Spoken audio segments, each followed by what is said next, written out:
Have you ever tried to make a Facebook account for a cat? Turns out, it's harder than you might think. No, the terms of service don't actually say you have to be human. You do have to be 13, but it's easy enough to fake that. What's not so easy, as it turns out, is the name field.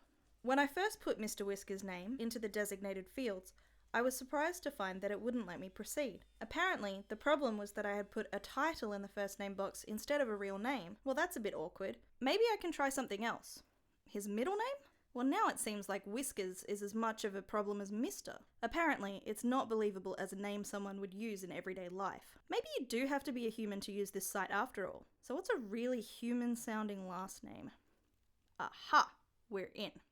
You may think this sounds a bit ridiculous, and, well, yeah, it is. But what's even more ridiculous than making a Facebook page for your cat is the effect that Facebook's real name policy has on actual human beings. Unlike many online platforms that came before it, Facebook has always strongly enforced its real name policy, stating that users must use the name they use in everyday life to engage with the service. But in trying to enforce this, they have decided what a normal everyday name is, and left out anyone whose name doesn't fit in that box. Remember how I couldn't create the account with the last name Whiskers? Well, there are about 30 people in the world with the last name Whiskers.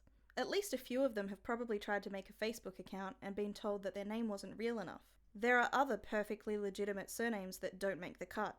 Many Native American Facebook users have been told to use a real name when using the name they were born with. The automatic restrictions also don't account for people who have a single letter last name or who don't have a last name at all. In 2014, hundreds of drag queens accounts were suspended for not using their real names, despite being known by these names publicly, just as Facebook requires. In some cases, when users have been required to prove their identity to regain access to their accounts, they have found that when their account was reactivated, Facebook had changed their name, without their permission, to the one on their passport. These are just a few examples of how people who are genuinely trying to comply with Facebook's terms of use have been turned away from the site.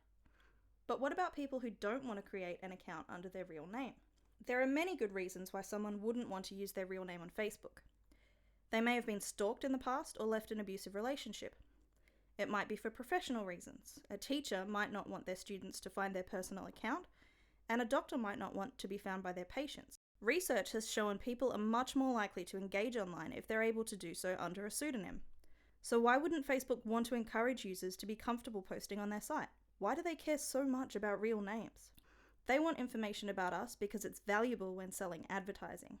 In 2018, Facebook founder Mark Zuckerberg told a US Senate inquiry, "We don't offer an option today for people to pay to not show ads.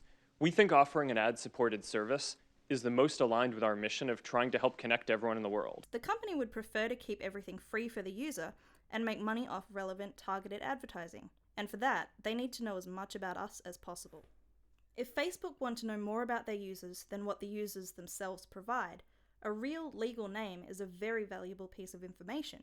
They can connect profiles to information held about a person by other organizations. But Zuckerberg claims Facebook stopped dealing with data brokers in 2018. So wouldn't that mean our real names are less valuable to them now? Well, not necessarily. There's plenty of information in a name that we might take for granted, but that Facebook's algorithm can do a lot with. For starters, a first name will usually indicate someone's gender. It can also give you an idea of their age. For example, my first name tells you I was most likely born in the 1980s, while someone called Judith is likely to be quite a bit older. And someone with the name Harper is probably too young to have a Facebook account. Names can also predict someone's religious background or the political beliefs of their parents. A last name can tell you broadly about someone's ethnicity, and some can even help pinpoint a more specific country or region of origin.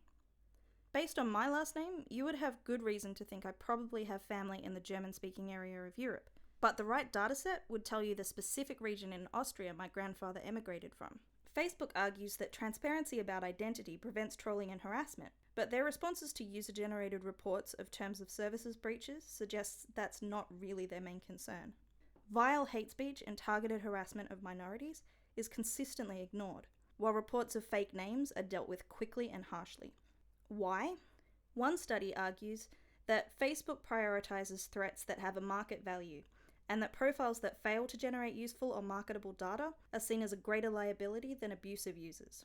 You may say that, if someone doesn't want to give all this personal information to Facebook, that they should just choose not to make an account on the site. But Facebook is such a behemoth now that this often means social exclusion.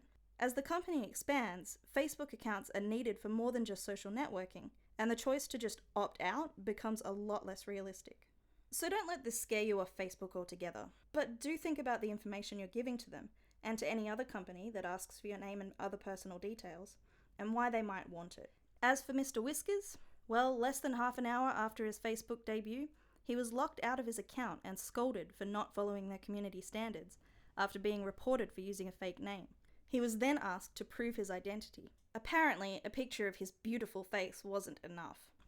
For more information on identity, personal data, and privacy online, you can follow him on Twitter, where it looks like he'll be staying for now.